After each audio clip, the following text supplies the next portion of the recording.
जय श्री राम मित्रों, मैं पंडित रमेश चंद्र पटेरिया, इंजीनियर एवं कुंडली विश्लेषक, आपका अपनी YouTube चैनल ग्रह चाल में हार्दिक स्वागत करता हूं। मित्रों, हम इस समय राहु और केतु की एक्सिस, आपकी कुंडली में जो राहु और केतु की एक्सिस है उस पर हम सीरीज बना रहे हैं। अभी तक हमने आपको राहु और केतु के प्रथम भाव यानी लग्न भाव और सप्तम भाव में बैठने तथा इसी तरह से इसके उलट केतु के प्रथम भाव में और राहु के सप्तम भाव में बैठने से संबंधित एक वीडियो तथा दूसरा वीडियो हमने आपको राहु के द्वितीय भाव में और केतु के अष्टम भाव में एवं केतु के द्वितीय भाव में और राहु के अष्टम भाव में बैठने से संबंधित प्रस्तुत किया है। आज मित्रों हम आपको इसी श्रृंखला को आगे बढ़ाते हुए आपको राहु के तीसरे घर में और केतु के 9वें घर में एवं इसके उलट केतु के तीसरे घर में और राहु के 9वें भाव में बैठने से संबंधित जानकारी आपको देंगे। मित्रों, राहु एक बुद्धिमान राहु, एक आधुनिक राहु, एक विदेशी राहु, एक ऊर्जावान राहु, एक साहसी राहु, एक चालाक राहु।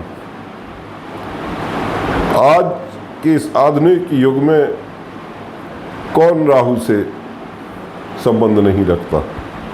सारा संसार राहुमय है, राहु और केतुमय है, क्योंकि राहु जिस भाव में बैठते हैं उससे ठीक 180 अंश यानी ठीक सामने, कुंडली में कहा जाए तो ठीक उससे सप्तम 7वां जो घर होता है उसमें केतु देव विराजते हैं।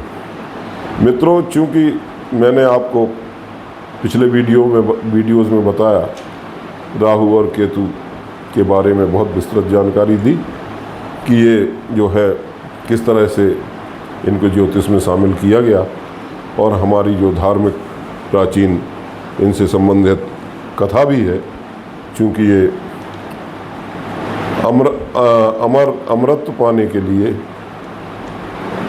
जो विष्णु हरि अमर पिला रहे थे, जो अमर समुद्र मंथन में निकला था, उस तत्व को जो विष्णु हरि देवताओं को पिला रहे थे, और तो ये एक दैत्य होते हुए भी इसने इतना साहस किया कि इसने जो है अपने मरने की भी परवाह नहीं की और ये देवताओं के बीच में अपना मायावी देवता बन करके बैठ गया और इसने अमृतपान कर लिया और ये अमर हो गया। भले ही बाद में कुछ भी हश्र हुआ हो कि उसकी गर्दन श्री हरि ने अपनी सुदर्शन चक्र से उड़ा दी, जिसके 2 भाग हो गए। धड़ नीचे गया जो केतु कहलाया और सिर ऊपर गया जो है राहु कहलाया। क्योंकि सिर जो होता है वो ज्ञानेंद्रियों का भाग है और धड़ में हमारी कर्म इंद्रियां हैं। तो ये दोनों चीज़ें जो है ताकतवर शरीर में होना आवश्यक है। और यही राहु केतु की जो एक्सिस है हमारी कुंडली में, वो हमको पूरा जीवन का रहस्य बताती है कि हमारा जीवन कहाँ से शुरू हुआ था, हमारा पूर्व जन्म क्या था और इस जन्म में हम क्या करने आए हैं और क्या कर रहे हैं और बाद में हम क्या करते हुए जाएंगे और वो करने में हम कहाँ अटक जाते हैं, कहाँ हम भटक जाते हैं। तो मित्रों, ये तो एक मैंने संक्षिप्त में राहु और केतु के बारे में इसलिए परिचय दिया। मैं अपने हर वीडियो में शुरुआत में ये जो भी है उस भूमिका को बताता हूँ ग्रहों से संबंधित, ताकि अगर कोई नए व्यक्ति या नए हमारे भाई बंधु अगर मेरा वीडियो देख रहे हैं तो थोड़ा सा उनको समझ में आए कि ये किस विषय वस्तु से संबंधित वीडियो है। तो मित्रों, अब हम अपनी चर्चा को जैसे शुरू करते हैं कि राहु यदि तीसरे घर में होगा तो पहले तो हमको तीसरा घर जानना पड़ेगा कि तीसरा घर क्या है, कुंडली का तीसरा भाव क्या है। तीसरा घर जो है वो हमारी बातचीत का ढंग है, हमारी कम्युनिकेशन स्किल है, यानी हम कितनी अच्छी तरह से लोगों को डील कर सकते हैं, कितनी अच्छी तरह से अपनी बात को समझा सकते हैं। ये हमारी जो है कम्युनिकेशन स्किल है, यानी हमारी मार्केटिंग स्किल भी है ये, यानी व्यवसाय के लिए हमारी मार्केटिंग स्किल भी हुई। और इसके अलावा हमारी यात्राएं हुई, व्यापार से संबंधित या अपने कैरियर से संबंधित, वो यात्राएं भी हमारी इसी घर से देखी जाती है। हमारे बोलने की क्षमता, हमारा स्वास्थ्य, धन, ये सब जो है पूर्व पुण्य, ये सब हम तीसरे घर से देखते हैं। एक ही घर जो है मित्रों बहुत सारी चीज़ें बताता है, मतलब वो आपको समझना होगा। जैसे तीसरे घर से मीडिया को भी देखा जाता है, सोशल मीडिया को, नेटवर्किंग को, इसके अलावा स्पोर्ट्स को भी देखा जाता है। यानी तीसरा, छठवां और 11वां भाव जो है वो एक, उसमें राहु का बैठना एक अच्छा होता है। राहु क्या है? एरोगेंस है, जो मतलब स्पोर्ट्स,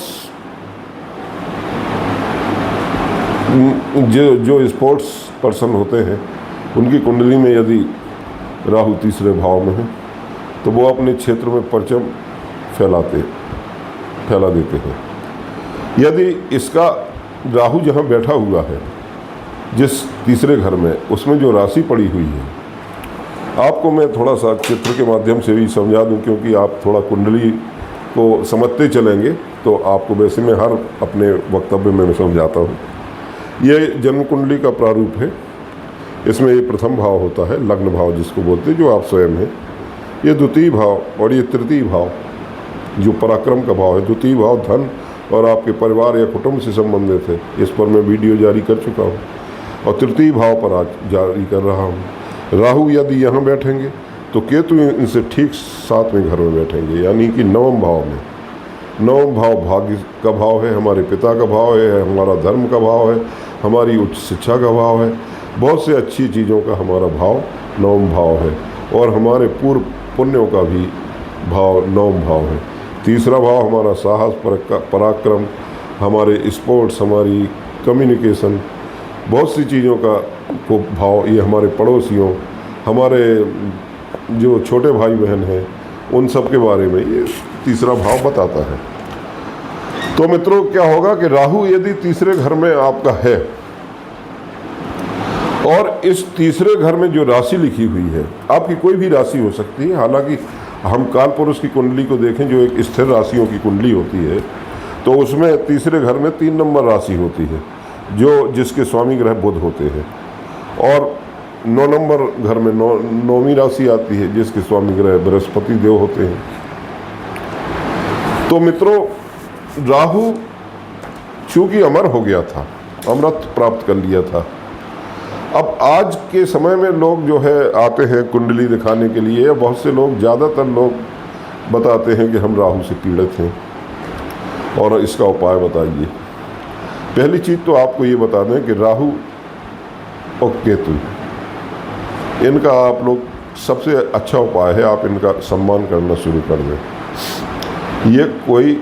ये उपग्रह हैं, ये कोई ऐसे वैसे ग्रह नहीं हैं। ये अमर हो गए थे, अमरपान करके, अमृतपान करके ये अमर हो गए थे। तो ये तो, और चूंकि धड़ विष्णु भगवान के पैरों में जड़ा था तो मोक्ष को प्राप्त हो गया था। तो ये तो देव रूप में है, और वैसे भी हमारे सारे ग्रह वो देव रूप में ही है। तो हमको राहु और केतु नहीं कहना चाहिए, हमको राहु देव कह के पुकारना चाहिए, हमको केतु देव कहना चाहिए। जब हम जो है इनका सम्मान, इनके प्रति श्रद्धा भक्ति रखेंगे तो निश्चित रूप से ये हमको अच्छे फल प्रदान करेंगे। तो पहले तो हमें अपने आप में सुधार लेना चाहिए कि हम राहु केतु कह करके उनका और असम्मान करते हैं। भाई किसी के आप नाम के आगे जैसे श्री लगाते हैं, श्री करके संबोधित करते हैं, तो वो एक सम्मानजनक होता है। तो मित्रों, मैं ये बता रहा था कि यदि जो है क्या नाम आपके राहु देव जो हैं तीसरे भाव में बैठे हुए हैं और उन पर शुभ ग्रहों की दृष्टि पड़ रही है, बृहस्पति जैसे शुभ ग्रहों की दृष्टि है, तो क्या होगा, आपकी भाषा और वाणी जो है बहुत अच्छी होगी। और इसके अलावा जो है यहाँ पर राहुदेव आपको अदम्य साहस प्रदान करेंगे, क्योंकि ऊर्जा के भंडार है ना वो। अगर राशि स्वामी अच्छा होगा तो सकारात्मक परिणाम मिलेंगे राहुदेव से, और यदि राशि स्वामी पीड़ित होगा, अशुभ होगा, पाप ग्रहों से दृष्ट होगा, नीच राशि में होगा, तो जो है निश्चित रूप से फिर उसमें अपने राहु के भी फल ऐड हो जाएंगे उस ग्रह के साथ साथ। तो जो है आपकी जीवन में बुरा होने लगेगा। तो पॉजिटिव जो है मतलब आपको रिजल्ट मिलेंगे अगर शुभ ग्रह होंगे। आप पॉजिटिविटी से भरे होंगे, यानी आपका दिल जो है सकारात्मकता से भरा होगा। मतलब हम समाज की किसी बुराई से लड़ने की ताकत रखेंगे। कोई मतलब जो है क्या नाम, यानी कि अगर कोई समाज में कुप्रथा चल रही है तो हम उस कुप्रथा के खिलाफ भी खड़े हो जाएंगे, यदि हमारा तीसरे घर में राहु देव अच्छे स्थिति में है और उनके जो ग्रह स्वामी हैं वो अच्छे हैं। जैसे आप तो जानते ही होंगे कि राजा राम मोहन राय ने उस वक्त में जो बहुत ही कठिन वक्त था, जहाँ पर महिलाओं के ऊपर बहुत अत्याचार होते थे और उनको प्रेरित किया जाता था, तो उन्होंने उस समय में उस कुप्रथा को, सती प्रथा को उन्होंने बंद कराया। यानी कि वो समाज की बुराई को मिटाने के लिए समाज से ही लड़ गए। तो निश्चित रूप से उनकी कुंडली में राहुदेव हो सकता तीसरे घर में अच्छी स्थान पर बैठे हों। हालांकि मैंने कुंडली तो नहीं उनकी देखी या निकाली, लेकिन ऐसा जो है ऐसा ही होता है। ऐसे ही लोग जो है बहुत करेजी होते हैं और जो है वो जीवन में बड़े सफल होते हैं। तो मित्रों, इसी तरह से जो है क्या नाम, फॉर एग्जाम्पल मान लीजिए अगर राहु आपका नेगेटिव है, कुंडली में नकारात्मकता दे रहा है, जैसे मान लीजिए अशुभ ग्रहों से दृष्ट है, या उसमें जो राशि पड़ी हुई है वो अशुभ ग्रह या क्रूर ग्रह की है और उस पर भी अशुभ ग्रह दृष्टि डाल रहे हैं, मंगल, केतु या शनि जैसे, तो क्या होगा कि वो राहु आपका नकारात्मक प्रभाव आपके जीवन में देने लगेगा।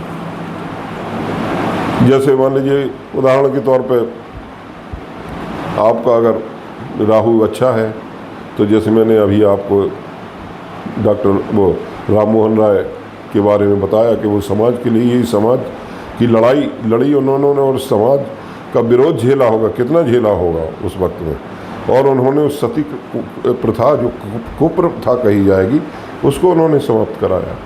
अब अगर किसी का राहु अगर खराब है तो वो क्या होगा, उसके अंदर नकारात्मकता ऐसी होगी कि वो हो सकता है किसी को गोली मार दे। तो ये एक बुराई हुई ना। मतलब राहु का तीसरे घर का स्वामी भी खराब है कुंडली में तो और खराब स्थिति हो जाएगी। हाँ, ये जो है बात अलग है कि मतलब राहु कोई काम अगर जो है बिना सोचे समझे नहीं करता है, वो सोच समझ के ही करता है। इस बात का ध्यान रखिए। वो सोच समझ लेता है कि हाँ ये काम मैं कर सकता हूँ, तो वो फिर मैदान में कूद पड़ता है। मतलब आप बहुत अच्छे खिलाड़ी बन सकते हैं तीसरे घर में अगर राहु अच्छी स्थिति में है तो। यानी कि जैसे आप फिल्मों में, जैसे आप पुराने ज़माने पे जाएं, आज से 100 साल पहले जब फिल्म लाइन शुरू हुई होगी पृथ्वीराज कपूर के संबंध के ज़माने में, तो उस समय चूँकि महिलाओं को बाहर नहीं निकाला जाता था, यहाँ तक कि उनको जो गांव या घर में शिक्षा होती थी वही शिक्षा उनको दी जाती थी और आगे उनको बाहर निकलने की परमिशन नहीं थी। लेकिन उस ज़माने में भी वो हीरोइनें आई और उन्होंने अपना झंडा गाड़ा।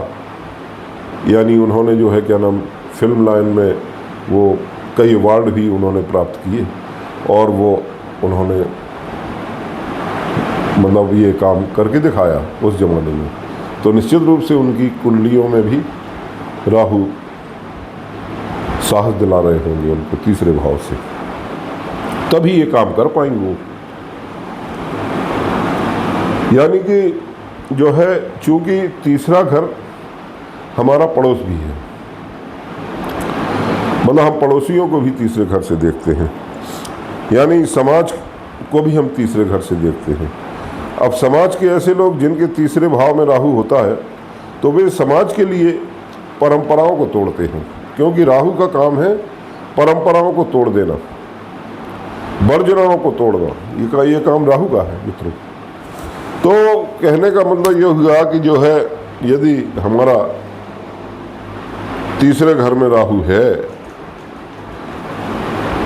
तो वो किस स्थिति में है ये हमको समझना जरूरी होगा।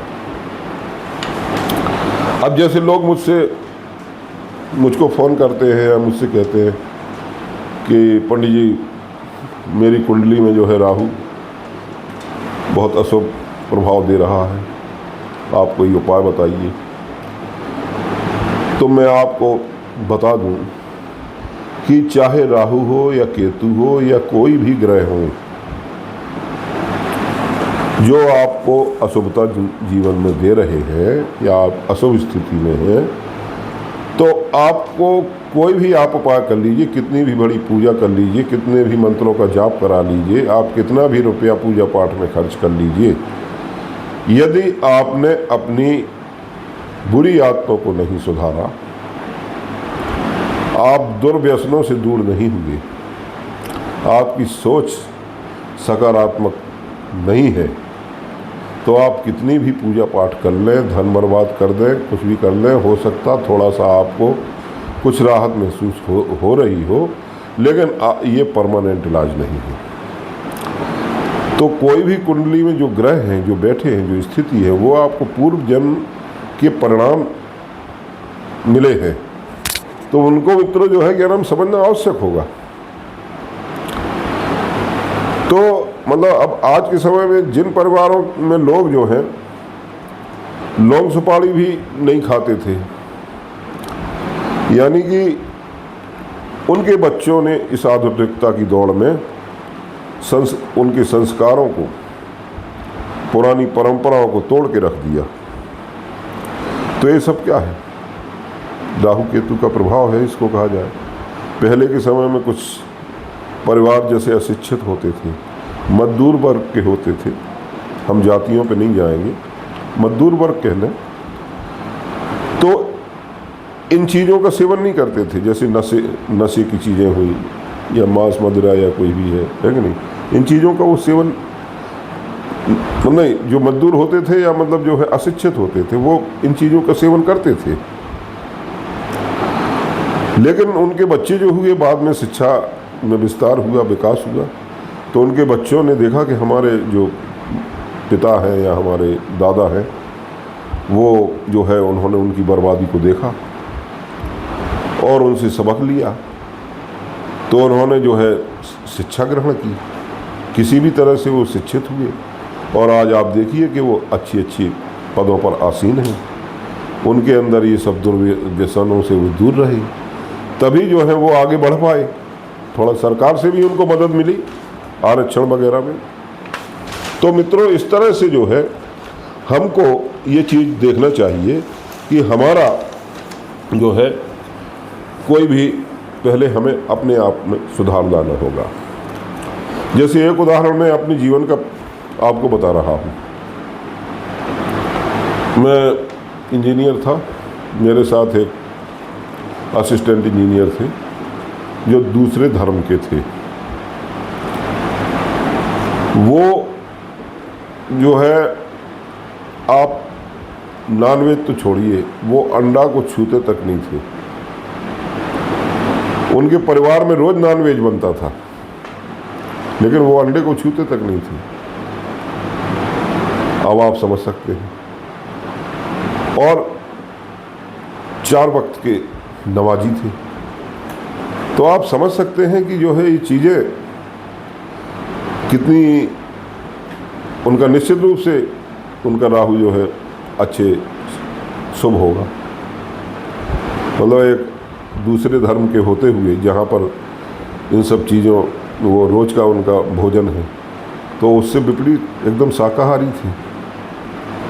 और बाद में वो जो है बड़े उच्च पद पर विभाग में विभागाध्यक्ष बने। तो ये सब प्रभाव उनको मिला उसका। तो मित्रों, जो है कहने का मतलब ये है कि यानी कि राहु जो है मर्यादाओं को और समय की बेड़ियों को तोड़ता है। यानी अब उसकी ताकत जो है राहु की, वो कहाँ है? असली ताकत राहु की देखी जाए तो कहाँ है? वो 9वें घर में बैठी हुई है केतु के रूप में। तो जब तक आपकी बॉडी नहीं होगी, क्योंकि राहु तो सिर है, तो आपकी यदि बॉडी नहीं होगी तो सिर क्या करेगा? ताकत उसे कहाँ से मिलेगी? बॉडी से ही मिलेगी ना। सिर से तो उसको ज्ञान मिलेगा, लेकिन ताकत मिलेगी उसे बॉडी से। अब तीसरा घर हमारी जो है कम्युनिकेशन भाई भी है, यानी कि हम आपस में बातचीत भी कैसी बातचीत करते हैं उसका भी घर है। और 9वां घर क्या है? जहाँ केतु बैठे हैं, तो वो हमारी आत्मशक्ति बढ़ाने वाला घर है, क्योंकि वो धर्म का घर है, पिता का घर है, गुरु का घर है। तो गुरुओं की बात करते हैं तो ये 9वां घर है। यानी हमारी शक्ति कहाँ से आएगी? यानी 9वें घर से। गुरु हमको ज्ञान देंगे, शिक्षा देंगे। तो मत भूलिए कि हमारे पिछले जन्म के कार्यों के अनुभव के बारे में ये हमारा 9वां घर बताता है कि हमने पूर्व जन्म में कैसे कार्य किए थे। तो जो हम अपने पिछले जीवन को केतु हमारे पूर्व जन्म के कार्य लेकर आए हैं केतु के रूप में। यानी केतु 9वें घर में है। तो 9वां घर क्या क्या दर्शाता है? उच्च शिक्षा। उच्च शिक्षा जैसे हायर एजुकेशन, PhD हुआ, या मतलब इंडियन एडमिनिस्ट्रेटिव सर्विसेज वगैरह की पढ़ाई हुई, या इंडियन मैनेजमेंट स्कूल, यानी हायर शिक्षा, PhD जैसी शिक्षा, तो उसको बताता है। तो 9वां घर, क्योंकि मतलब बाकी शिक्षा तो हम पंचम भाव से देखते हैं, तो यानी कि हमारी ताकत जो है किससे है? हमारी शिक्षा से है, उच्च शिक्षा से। 9वां घर क्या है? पिता है, पिता का घर है, गुरु का घर है, धर्म का घर है, आध्यात्म का घर है, विदेश का घर है, विदेश में नौकरी जो है, क्या नाम, हम, क्योंकि 9वें घर से जो है 10वां घर क्या है? 10वां घर मतलब 9वें घर से, मतलब 10वें घर से 9वां घर 12वां है। तो 12वां घर 9वां घर, 10वां घर हमारा कर्म का है, कैरियर का है, और उससे 9वां घर 12वां है। तो 12वां घर क्या होता है? विदेश। तो विदेश से भी हमारा संबंध होगा। समझ रहे हैं आप मेरी बात को? तो आपकी ताकत जो है वो क्या बताती है? आपकी ताकत आपको तभी मिलेगी जब आप उच्च शिक्षा प्राप्त करेंगे, हायर लर्निंग करेंगे आप। मित्रों, यदि अगर आप राहु के जो है चक्कर में, यानी राहु क्या है? राहु आपके तीसरे घर में है और केतु आपके अच्छे 9वें भाव में, धर्म भाव में है। राहु आपके स्पोर्ट्स का मतलब पराक्रम और साहस वाले घर में है। तो वहाँ क्या होगा? वहाँ अगर राहु के चक्कर में आप छोटी मोटी बातों में फंसे रहे, राहु तो ये कहता है ना, डिजायर है कि बड़ा काम करिए, ऊर्जा का भंडार है, लेकिन आप छोटी मोटी बातों में फंसे रहे, पड़ोसियों की झगड़े निपटाते रहे। यानी आपकी जो एक्सपर्टीज है वो पिछले जन्म की है, तो उसे आज के परिवेश में आपको क्या करना चाहिए? राहु देव की ताकत लेकर के आपको अपनी टेक्निकल नॉलेज को बढ़ाना चाहिए। जैसे आप मीडिया में काम करते हैं तो आपको नेटवर्किंग की करंट नॉलेज होनी चाहिए। अगर आप अच्छे खिलाड़ी हैं, बनना चाहते हैं, तो आपको उस खेल से संबंधित कोचिंग लेनी चाहिए और अच्छी कोचिंग लेना चाहिए। मतलब बात यही हुई कि इस एक्सिस को मैंने बताया था, एक्सिस मतलब राहु केतु की, यानी वो धुरी है, हमारे जीवन की पूरी धुरी है जिस पे हमारे जीवन के दोनों पहिए चलते हैं।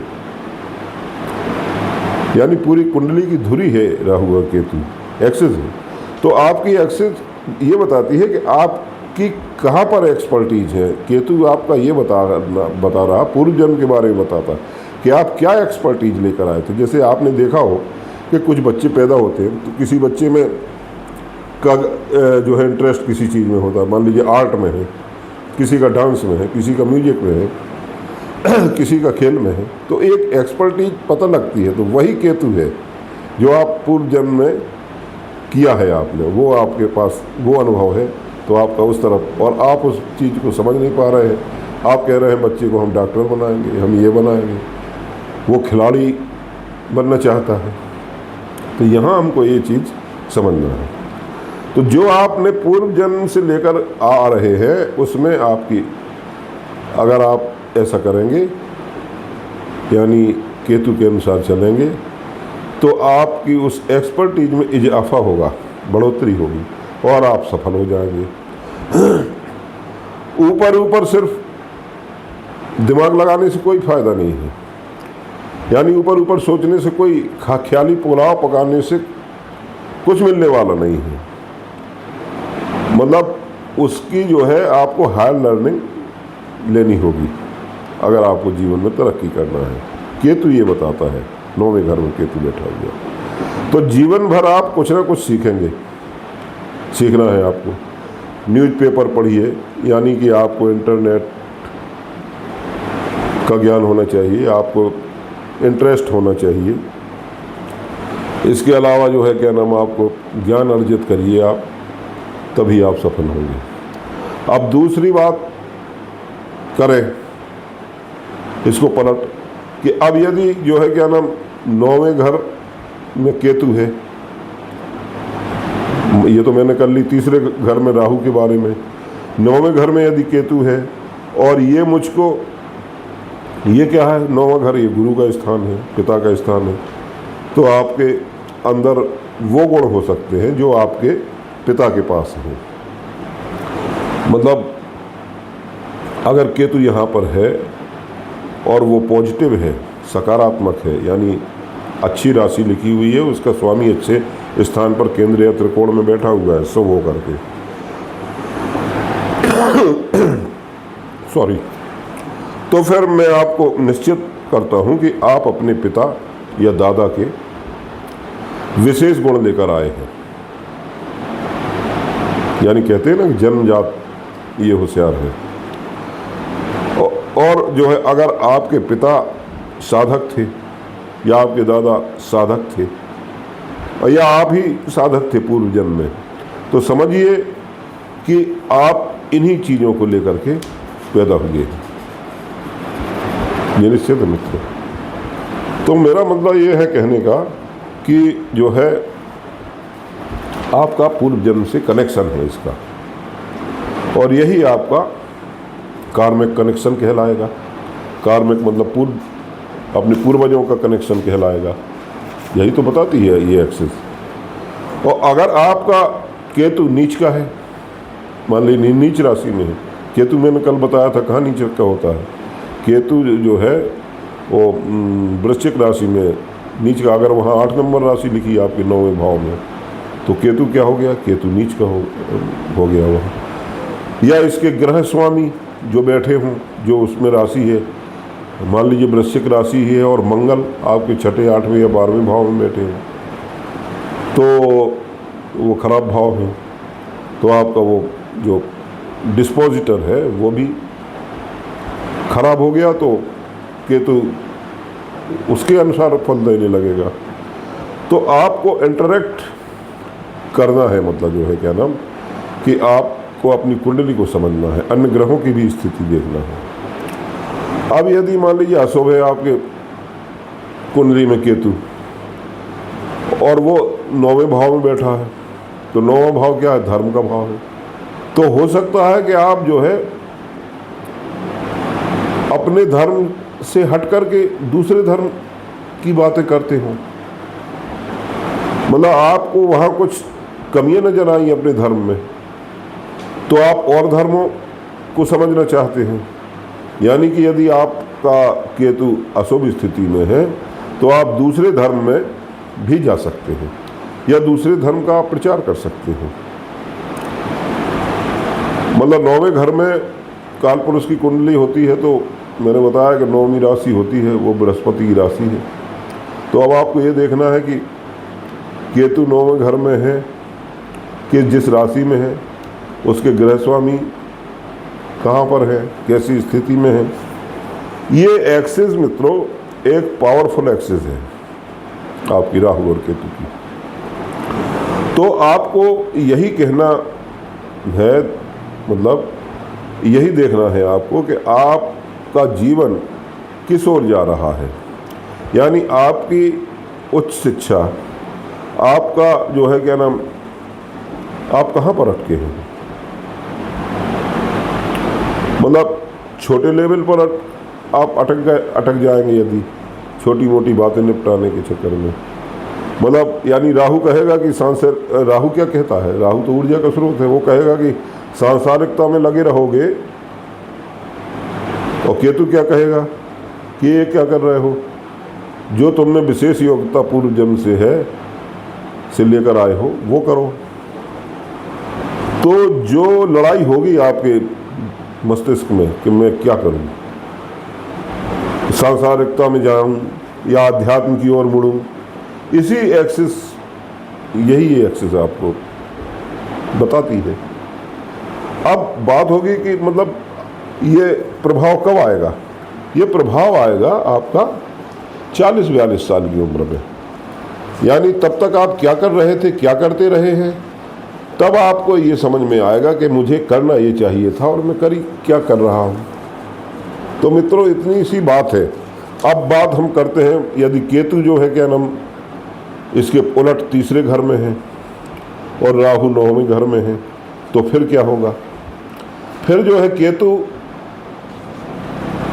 जो है वो अगर तीसरे घर में है तो वो ये बताता है कि हम जो पूर्व जन्म में अपनी विशेषताएं लेकर आए हैं वो छोटी चीज़ों में थी, हमारी छोटी छोटी चीज़ों में।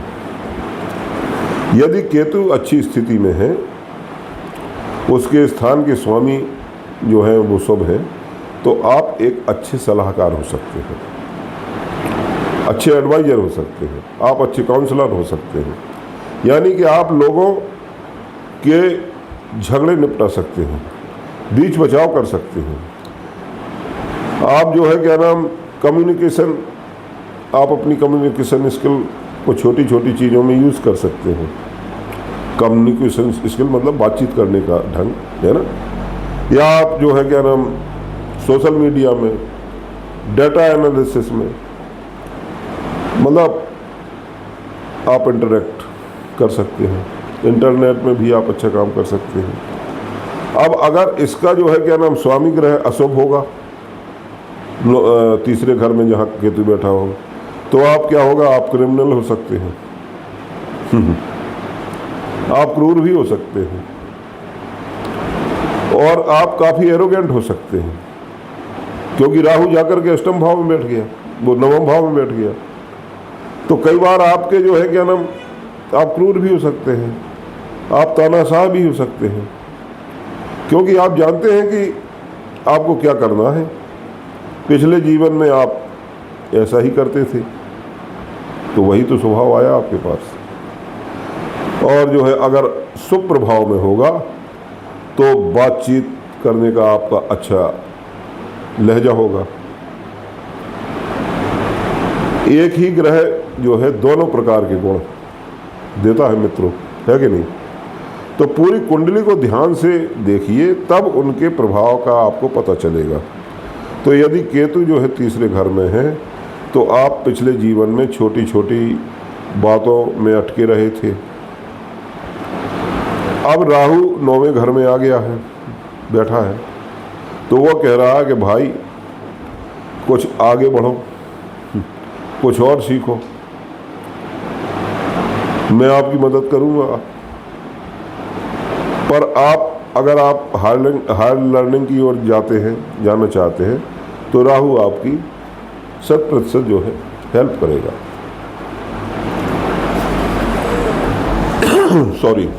तो मित्रों, इस तरह से मतलब धर्म में आप आगे बढ़ सकते हैं, आध्यात्म में आप आगे अगर बढ़ना चाहते हैं, विदेशों में आप अपने धर्म का प्रचार करना चाहते हैं, क्योंकि ये मैंने बताया कि 9वां भाव 10वां भाव कर्म भाव से 12वां है, जो ज्योतिष का सिद्धांत है ना। तो उससे भी हमको कुंडली को हम कई प्रकार से देखते हैं, ये बड़ा गूढ़ ज्ञान का विषय है मित्रों, है कि नहीं? तो मतलब यानी हायर लर्निंग की ओर जाने से पहले हमें अपनी सांसारिकता की जो हमारी ड्यूटी है, जो आपकी ताकत है, क्योंकि सांसारिकता जो है राहु सिखाता है। और छोटे छोटे मुद्दों, तो आप क्या करें, आप पहले छोटे छोटे मुद्दों को निपटा लें। आप छोटी छोटी बातों में लगे रहते हैं कि जैसे आप 2-4 भाई हैं, तो आपने कह दिया मेरे छोटे भाई के पिताजी ने बहुत ज़्यादा बंटवारा किया, संपत्ति ज़्यादा दे दी। आप इसी में लड़ जाते हैं कि मेरा पड़ोसी जो है मेरे घर के सामने कार खड़ी करता है ना। तो इन छोटी छोटी बातों में अगर आप उलझे रहेंगे, तो आप कैसे हायर लर्निंग कर पाएंगे? पहले आपको इन छोटी छोटी बातों से दूरी बनानी होगी, तभी आप हायर लर्निंग की ओर बढ़ सकते हैं। तो छोटी बातों से ऊपर उठना और हायर लर्निंग की ओर मुड़ना, यही आपकी लड़ाई है, यही ये एक्सिस है। केतु के तीसरे घर में और राहु के 9वें घर में होने की यही एक्सिस है कि आप छोटी बातों को छोड़िए। छोटी बातें आप जो भी थे वो पिछले जन्म में कर आए, अब उनमें मत उलझिए। अब आप राहु कह रहा मैं 9वें घर में हूँ, भाई तुम ठीक है, मैं अच्छे धर्म के स्थान पर हूँ, मेरा डिस्पोजिटर भी अच्छी जगह है, मैं तुमको अच्छा ज्ञान दूंगा, तुम इसमें आओ। ये करते करते आपको 40 साल की उम्र बीत गई है, अब समय आ गया है, तब आप ये करेंगे। तो पहले जो एक्सिस यानी राहु के तीसरे घर में और केतु के 9वें घर में होने की थी, वो ये बात बताती थी कि राहु आपको सांसारिकता और जो है क्या नाम किसी प्रकार से भी धन कमाने के लिए प्रेरित कर रहा था। मतलब वो छोटी बातों से भी। और केतु क्या है, धन अर्जित करने को बताता था। और यहाँ यह है कि आपको अब केतु आ गया आपके तीसरे भाव में और राहु चला गया 9वें भाव में, तो ये बताता है कि आपको अपनी छोटी बातों से ऊपर उठना पड़ेगा और हायर लर्निंग आपको बढ़ानी पड़ेगी, तभी आप आगे जीवन में बढ़ सकते हैं। यानी 9th हाउस का राहु आपके पिता की परंपरा भी है ना, आपके पिता को भी परंपरा से हटने के लिए कहता है। यानी आपको लगेगा कि आपके पिता की धर्म और जो है क्या नाम समाज को लेकर के एक अलग सोच है, और आपकी भी इसी तरह की सोच होगी, क्योंकि आप के घर में 9वें घर में राहु है, तो आप अपने सोच और विचार के लिए आप स्वतंत्र ख्याल के होंगे। तो राहु यदि 9वें घर में होगा तो आपकी बात जो है, आप दूसरों की बात सुनेंगे, यानी गुरुओं की आप बात, आदेशों को सुनेंगे, किंतु बाद में अपना दिमाग जरूर लगाएंगे। इन बातों को आप जो है, जो गुरु ने बताई हैं या पिता ने बताई हैं, उनको आप फिल्टर जरूर करेंगे, क्योंकि 9वें घर में राहु है। राहु किसी की बात को नहीं मानता, मतलब वो किसी के बताए रास्ते पर नहीं चलता है, वह परंपराओं को तोड़ता है। तो आप भी ऐसा ही करेंगे। तो धर्म के प्रति पिता का ऐसा ही रवैया हो सकता है, आपके पिता का भी 9वें घर से, और आप उसमें कुछ मॉडिफाइड करके उसी रवैये को आप अपना सकते हैं। या आपका इंटरेस्ट भी हो सकता है और धर्म में जाने का, दूसरे धर्म में जाने का। यानी कि आप 9वें घर के राहु वाले स्वतंत्र विचार के होते हैं, और वो जो है अनकन्वेंशनल दिमाग के होते हैं। अनकन्वेंशनल मैंने बताया था कि अपरंपरागत, अपनी परंपराओं से हटकर कुछ करना। लेकिन आप पहले जीवन के पूर्वार्ध में वही सब उल्टा सीधा करेंगे, तथा बाद में आप 40-42 साल की उम्र के बाद उस ओर मुड़ेंगे जो आपके ग्रह ये राहु और केतु की एक्सिस बता रही है। और यही आपकी लड़ाई है, यानी कि सांसारिकता और धर्म की लड़ाई में आप उलझे रहेंगे, झूलते रहेंगे। और यही इस राहु केतु की तीसरे घर में बैठ के और 9वें घर में बैठने की, या इसके उलट 9वें घर में या तीसरे घर में बैठने की धुरी आपके जीवन को चलाती है। अपनी कुंडली को आप अच्छी तरह से देख लें कि राहु और राहु और केतु किस स्थिति में है, और जो मैंने बताया है उसके अनुसार आप अपने जीवन का रोड मैप तय कर लें, और उसके अनुसार अगर आप पहले से प्रैक्टिस करें तो आप बहुत ऊंचाइयां छू सकते हैं। केतु क्या है? केतु झंडा गाड़ता है, वो आपकी बुलंदियों का झंडा ऊंचा करेगा। तो आपको अपनी छोटी छोटी बातों को छोड़ना पड़ेगा। और यदि राहु और केतु जो है तीसरे घर में है, तो आप तभी सफल होंगे जब आप जो है अपने ज्ञान को मित्रों बढ़ाएंगे।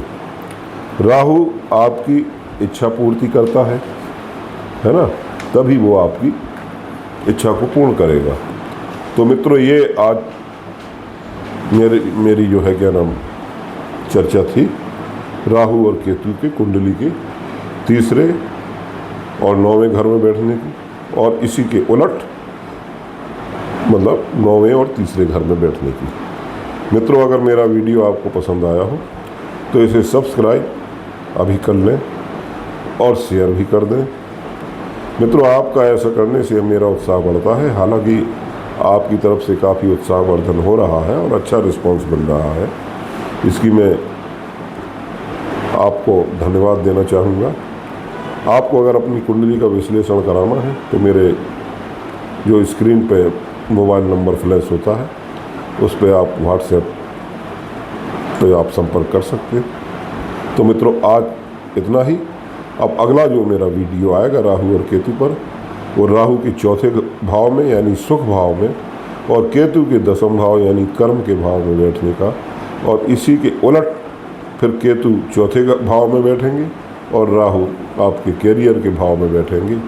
तो आपके जीवन में वो क्या बदलाव करेंगे, क्या प्रभाव देंगे, इसके बारे में हम अगले वीडियो में चर्चा करेंगे। तब तक के लिए हम आपसे इजाज़त चाहते हैं। मित्रों, जय श्री राम, नमस्कार।